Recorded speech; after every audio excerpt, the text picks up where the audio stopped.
नमस्कार दोस्तों, स्वागत है आपका आज के मुख्य समाचार में, जिसमें सबसे पहले और बड़ी खबर है मैं आपको बताएंगे कि इतिहास के साथ बहुत बड़ा छल, कांग्रेस ने वंदे मातरम को किया खंडित। लोकसभा में बोले रक्षा मंत्री राजनाथ सिंह। खबर में आगे जिक्र होगा कि पाकिस्तान और लोकतंत्र साथ साथ नहीं चलते, भारत का बयान। खबर में आगे जिक्र होगा कि ब्रिटेन में खालिस्तान तत्वों पर कार्रवाई का भारत ने किया स्वागत। और आगे आपको बताएंगे कि सरकार ने इंडिगो के सीईओ को किया तलब, 1800 से ज्यादा उड़ानें, अब तक 827 करोड़ रिफंड। बड़े अपडेट्स आपको बताएंगे। और इसके साथ खबर में जिक्र होगा दिल्ली में बढ़ती ठंड का, 5 डिग्री वाली ठंड ने जमाया, तेज हवाओं से कांपे लोग। दोस्तों, हर एक खबर की गहराई में आपको ले जाएंगे, लेकिन उससे पहले आपसे निवेदन की वीडियो कीजिए लाइक और चैनल को सब्सक्राइब करके बेल आइकन दबाकर कमेंट में लिखिए जय हिंद।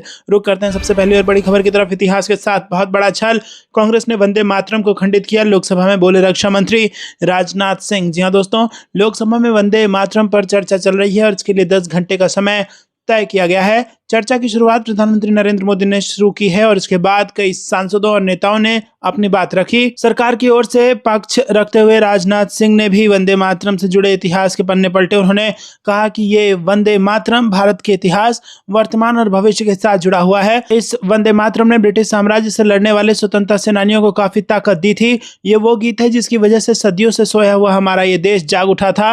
वो गीत आधी स्वतंत्रता संग्राम का प्रेरक बना। वो गीत जिसकी आवाज इंग्लिश चैनल पार कर ब्रिटिश पार्लियामेंट तक पहुंच गई थी। रक्षा मंत्री राजनाथ सिंह ने कहा है कि आज जब हम वंदे मातरम के 150 साल पूरे होने का जश्न मना रहे हैं, तब भी हमें यह स्वीकार करना पड़ेगा कि वंदे मातरम के साथ जो न्याय होना चाहिए था वो नहीं हुआ। आज आजाद भारत में राष्ट्रगान और राष्ट्रगीत को बराबर का दर्जा देने की बात की गई। एक गीत को वो स्थान मिला भी, लेकिन दूसरे गीत वंदे मातरम को मार्जिनलाइज कर दिया गया, उसे खंडित कर दिया गया। वो धरती जिस पर 1937 में वंदे मातरम की रचना हुई थी, उसी धरती पर कांग्रेस ने इस गीत को खंडित करने का फैसला लिया था। उन्होंने आगे कहा कि वंदे मातरम के साथ हुए राजनीतिक छल और अन्याय के बारे में सभी पीढ़ियों को जानना चाहिए, इसीलिए इस संबंध में चर्चा हो रही है, क्योंकि अन्याय केवल एक गीत के साथ नहीं था, बल्कि आजाद भारत के लोगों के साथ था। उन लोगों के साथ हुआ जिनकी सांसों में आजादी की हवा वंदे मातरम के पुकार में भरी थी। उस पुकार को सीमाओं में बांधने की कोशिश की गई। मैं मानता हूं कि इतिहास का यह सबसे बड़ा छल था। रुक करते हैं अगली ब्रेकिंग न्यूज की तरफ। पाकिस्तान और लोकतंत्र साथ साथ नहीं चलते। जी हां दोस्तों, भारत ने पाकिस्तान में पूर्व प्रधानमंत्री इमरान खान के कारावास एवं उसे लेकर जारी राजनीतिक आंदोलन पर कटाक्ष करते हुए कहा कि ये शुरू से ही जग जाहिर है कि पाकिस्तान और लोकतंत्र साथ साथ नहीं चलते। विदेश मंत्रालय के प्रवक्ता रणधीर जायसवाल सोमवार को यहां नियमित ब्रीफिंग में पाकिस्तान में जारी घटनाक्रम को लेकर पूछे गए सवालों पर टिप्पणी करते हुए सोमवार को उन्होंने कहा कि वहां लोकतंत्र पर जितनी बात की जाए उतनी कम है। पाकिस्तान के पूर्व प्रधानमंत्री इमरान खान को जेल में रखने और वहां स्थिति से जुड़े सवालों पर जायसवाल ने कहा कि भारत पड़ोसी देश के हर घटनाक्रम पर बारीक नजर रखता है। उन्होंने आगे कहा कि जहां तक पाकिस्तान में लोकतंत्र के कमजोर होने का सवाल है, उस पर जितना कहा जाए उतना कम है। पाकिस्तान और लोकतंत्र साथ साथ नहीं चलते। एक अन्य प्रश्न के उत्तर में प्रवक्ता ने पाकिस्तान और अफगानिस्तान के बीच सीमा को लेकर हो रही झड़पों पर प्रतिक्रिया दी है। उन्होंने कहा कि भारत अफगानिस्तान की क्षेत्रीय अखंडता, संप्रभुता और स्वतंत्रता का पुरजोर समर्थन करता है। प्रवक्ता ने कहा कि हमें सीमा पर झड़पों की खबरें मिली हैं जिनमें कई अफगान नागरिक मारे गए हैं। हम निर्दोष अफगान लोगों पर ऐसे हमले की निंदा करते हैं। रुक करते हैं अगली ब्रेकिंग न्यूज की तरफ। ब्रिटेन में खालिस्तानी तत्वों पर कार्रवाई का भारत ने किया स्वागत। जी हां दोस्तों, भारत ने ब्रिटेन में भारत विरोधी एजेंडा चला रहे खालिस्तानी तत्वों के खिलाफ कार्रवाई का स्वागत किया। भारत ने कहा है कि इससे आतंक और चरमपंथ के खिलाफ वैश्विक लड़ाई को मजबूती मिलेगी। विदेश मंत्रालय के प्रवक्ता रणधीर जायसवाल ने सोमवार को साप्ताहिक पत्रकार में एक प्रश्न के उत्तर में ये बातें कही और उन्होंने कहा कि इस तरह की कार्रवाई से अंतर्राष्ट्रीय अपराध नेटवर्क और उसके वित्तीय लेन देन को रोकने में मदद मिलेगी। प्रवक्ता ने कहा कि इस तरह के व्यक्ति और समूह भारत और ब्रिटेन के लिए गंभीर खतरा है। हम ब्रिटेन के साथ निकटता से आतंक विरोधी कार्रवाई और सुरक्षा सहयोग पर मिलकर काम करते रहे हैं। बता दें कि पिछले सप्ताह ब्रिटेन सरकार ने खालिस्तान समर्थक आतंकी संगठन बब्बर खालसा की फंडिंग रोकने के लिए पहली बार कड़े प्रतिबंध लगाए। रुक करते हैं अगली ब्रेकिंग न्यूज की तरफ। सरकार ने इंडिगो के सीईओ को किया तलब, 1800 से ज्यादा उड़ाने और अब तक 827 करोड़ रिफंड। बड़े अपडेट्स। यहाँ दोस्तों आपको बता दें कि इंडिगो की उड़ान सेवाएं सोमवार को भी पूरी तरह से पटरी पर नहीं लौट सकी। 15 दिसंबर 2025 तक जिन उड़ानों को रद्द किया गया है उनका बाकी रिफंड भी प्रोसेस में है। अब तक 827 करोड़ रुपए का रिफंड दिया जा चुका है। सूत्रों के मुताबिक एविएशन मिनिस्ट्री के अधिकारी और डीजीसीए मंगलवार सुबह 11 बजे इंडिगो के सीईओ पीटर एल्बर्ट से मिलकर पूछताछ करेंगे। इसके बाद एविएशन मिनिस्टर राम मोहन नायडू 9 दिसंबर को 12 बजे लोकसभा में बयान देंगे। इंडिगो आज 1800 से ज़्यादा विमान संचालित कर रही है। 7 दिसंबर को 1650 उड़ानें चली थी। 1 से 7 दिसंबर 2025 के बीच फंसे हुए यात्रियों की मदद के लिए इंडिगो ने 9,500 से ज़्यादा होटल कमरे उपलब्ध कराए, करीब 10,000 कैब और बसें बुक की, 4,500 से ज़्यादा बैग यात्रियों तक पहुंचा दिए गए हैं। बाकी बैग अगले 36 घंटे में पहुंचाने का लक्ष्य रखा गया है। कंपनी हर दिन 2 लाख से ज़्यादा ग्राहकों की विभिन्न चैनलों के जरिए सहायता कर रही है। इंडिगो संकट पर नागर विमानन मंत्री राम मोहन नायडू ने सोमवार को राज्यसभा में कहा कि सरकार इस मुद्दे को काफ़ी गंभीरता से ले रही है। उन्होंने कहा कि फिलहाल इसकी जांच चल रही है और निष्कर्ष आने पर हम काफ़ी सख्त एक्शन लेंगे जो कि अन्य एयरलाइन के लिए मिसाल बने। रुक करते हैं अगली ब्रेकिंग न्यूज़ की तरफ। दिल्ली में 5 डिग्री वाली ठंड ने जमाया तेज हवाओं से कांपे लोग। जी हाँ दोस्तों, दिसंबर की शुरुआत बीते 14 साल में सबसे ठंडी रही। अगले 4 दिन शीतलहर को लेकर येलो अलर्ट जारी कर दिया गया है। दिसंबर के पहले ही दिन न्यूनतम तापमान 5 डिग्री के आसपास पहुंच गया। यही वजह रही कि सोमवार की सुबह दफ्तर जाने वाले लोगों को ठंड काफी अधिक महसूस हुई। ठंड अधिक रहेगी इसका एहसास तो रविवार रात से ही होने लगा था। रात के समय ही ठंड अधिक लग रही थी। दिन में धूप आने के बाद लोगों को ठंड से राहत मिली। तो दोस्तों आपको बता दें कि 5 डिग्री जो है यहाँ पर दिल्ली का तापमान जा चुका है। दोस्तों रुक करते हैं अगली ब्रेकिंग न्यूज़ की तरफ। Land for job case, Lalu और तेजस्वी के खिलाफ आरोप तय करने की तारीख टली। अब 10 दिसंबर को होगी अगली सुनवाई। जी हाँ दोस्तों, यहाँ पर दिल्ली की राउज एवेन्यू कोर्ट में लैंड फॉर जॉब घोटाले से जुड़े मामले में राष्ट्रीय जनता दल प्रमुख लालू प्रसाद यादव, बिहार के पूर्व उप मुख्यमंत्री तेजस्वी यादव और अन्य आरोपियों के खिलाफ आरोप तय करने की कार्रवाई टल गई है। सोमवार को ही सुनवाई के दौरान केंद्रीय जांच ब्यूरो यानी कि सीबीआई ने कोर्ट से अनुरोध किया कि उन्हें सभी आरोपियों की विस्तृत स्टेटस रिपोर्ट पेश करने के लिए 2 दिन का समय दिया जाए। कोर्ट ने सीबीआई के अनुरोध को स्वीकार करते हुए मामले में आरोप तय करने की अगली तारीख 10 दिसंबर निर्धारित तय कर दी है और इस मामले में लालू यादव और तेजस्वी यादव सहित कई अन्य लोगों को आरोपी बनाया गया है। लालू यादव पर यह गंभीर आरोप है कि जब वो 2004 से 2009 के बीच रेल मंत्री थे तब उन्होंने अपने पद का दुरुपयोग किया। आरोप है कि उन्होंने बिना कोई आधिकारिक वैकेंसी निकाले बड़ी संख्या में लोगों को रेलवे में नौकरी दी। नौकरी के बदले ली गई जमीन लालू यादव ने अपने बेटे, बेटियों, पत्नी और अन्य रिश्तेदारों के नाम पर ली थी। रुक करते हैं अगली ब्रेकिंग न्यूज़ की तरफ। बिहार में बड़े पैमाने पर आईएएस अफसरों का तबादला, 10 से अधिक जिलों को मिले नए डीएम। जी हाँ दोस्तों, बिहार में सत्ता परिवर्तन के बाद प्रशासनिक स्तर पर बड़े फेरबदल किए गए हैं। सामान्य प्रशासन विभाग ने एक अधिसूचना जारी कर बड़े पैमाने पर आईएएस अधिकारियों का ट्रांसफर किया है, जिसके तहत 10 से ज्यादा जिलों को नए डीएम मिले हैं। यह तबादला सरकार की ओर से प्रशासनिक कसावट लाने की दिशा में एक बड़ा कदम माना जा रहा है। इस फेरबदल में न सिर्फ वर्तमान जिला अधिकारियों का ट्रांसफर किया गया है बल्कि विभिन्न विभागों में कार्यरत अधिकारियों को भी जिलों की कमान सौंपी गई है। इस बदलाव से जिला स्तर पर प्रशासनिक कार्यों को कई गति मिलने की उम्मीद है। इस प्रशासनिक फेरबदल में कई महत्वपूर्ण जिलों के जिलाधिकारी बदले गए हैं।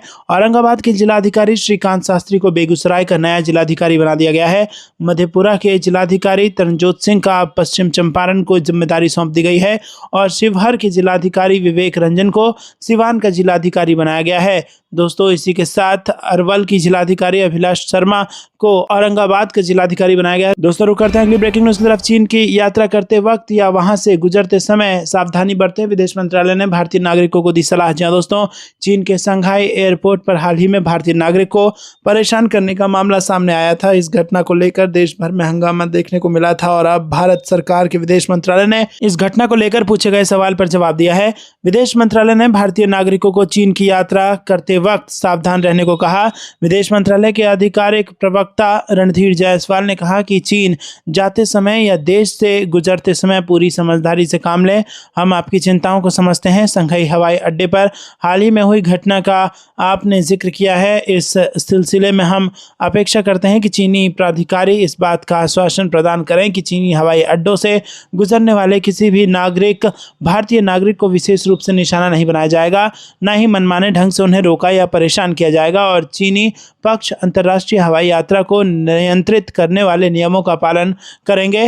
विदेश मंत्रालय भारतीय नागरिक को सलाह देता है कि वो उचित सावधानी बरतें जब वो चीन की यात्रा कर रहे हों या वहां से गुजर रहे हों। आपको क्या कुछ लगता है कमेंट में बताइए। वीडियो को लाइक नहीं किया तो लाइक जरूर कीजिएगा। रुक करते हैं अगली ब्रेकिंग न्यूज की तरफ। सिंदूर के दौरान हमारी सेनाएं और अधिक कर सकती थी लेकिन हमने संयम बरता, राजनाथ सिंह का बयान। जी हां दोस्तों, रक्षा मंत्री राजनाथ सिंह ने रविवार को कहा कि पहलगाम आतंकी हमले के बाद ऑपरेशन सिंदूर के दौरान सशस्त्र बल और भी बहुत कुछ कर सकते थे लेकिन उन्होंने जानबूझकर संयमित और संतुलित प्रतिक्रिया का विकल्प चुना। सिंह ने कहा कि मई में हुए ऑपरेशन ने भारतीय सेना की क्षमता और अनुशासन को रेखांकित किया, जिन्होंने बिना तनाव बढ़ाए आतंकी खतरे को बेअसर कर दिया।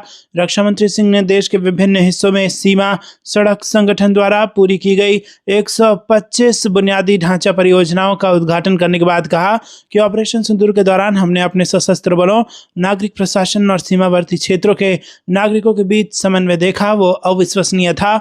मैं लद्दाख और सीमावर्ती क्षेत्रों के प्रत्येक नागरिक के प्रति हमारे सशस्त्र बलों को अपना समर्थन देने के लिए आभार व्यक्त करता हूं। रुक करते हैं अगली ब्रेकिंग न्यूज की तरफ। पीछे मुड़कर देखने का दौर खत्म, पुतिन दौरे में आगे बढ़, मोदी ने दुनिया भर में एक मजबूत संदेश भेजा। जी हां दोस्तों, प्रधानमंत्री नरेंद्र मोदी ने रूस के राष्ट्रपति व्लादिमीर पुतिन के भारत दौरे के दौरान 4 दिसंबर को उनके स्वागत से लेकर अगले दिन की सभी मुलाकातों का नेतृत्व करके यह साफ संकेत दिया है कि भारत की विधि नीति का पीछे मुड़कर देखने वाला दौर अब खत्म हो गया है और ये कदम राष्ट्रीय हितों को प्राथमिकता देने और बहु संरेखण जैसी बातों से हटकर एक स्वतंत्र विदेश नीति की ओर बढ़ने का एक महत्वपूर्ण उदाहरण है।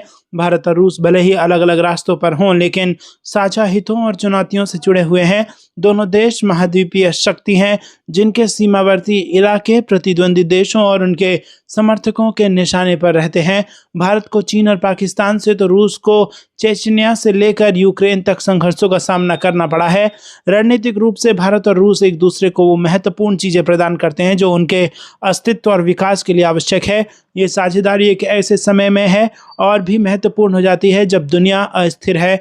दोनों देशों के बीच यूक्रेन, अमेरिका और चीन के साथ संबंधों पर गोपनीय बातचीत हुई और साथ ही द्विपक्षीय आर्थिक एजेंडे को फिर से शुरू करने पर भी चर्चा हुई। रुक करते हैं अगली ब्रेकिंग न्यूज की तरफ। राहुल गांधी को राजनीतिक रूप से नाकाम मानता है इंडिया ब्लॉक, सीएम अब्दुल्ला की टिप्पणी पर भाजपा ने कसा तंज। जी हां दोस्तों, आपको बता दें कि भाजपा के राष्ट्रीय प्रवक्ता प्रदीप भंडारी ने रविवार को जम्मू कश्मीर के मुख्यमंत्री उमर अब्दुल्ला की लाइफ सपोर्ट वाली टिप्पणी को लेकर कांग्रेस के पूर्व अध्यक्ष राहुल गांधी पर तीखा हमला बोला। उन्होंने दावा किया कि विपक्षी गठबंधन राहुल गांधी को राजनीतिक रूप से नाकाम मानता है।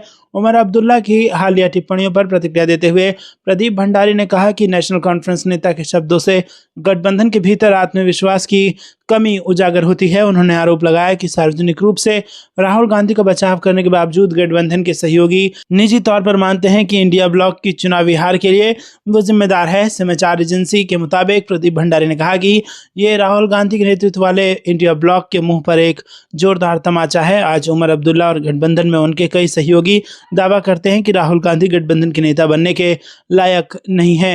रुक करते हैं अगली ब्रेकिंग न्यूज की तरफ। यात्रियों के लिए खुशखबरी, राज्यों में जल्द दौड़ेगी पहली स्लीपर वंदे भारत ट्रेन।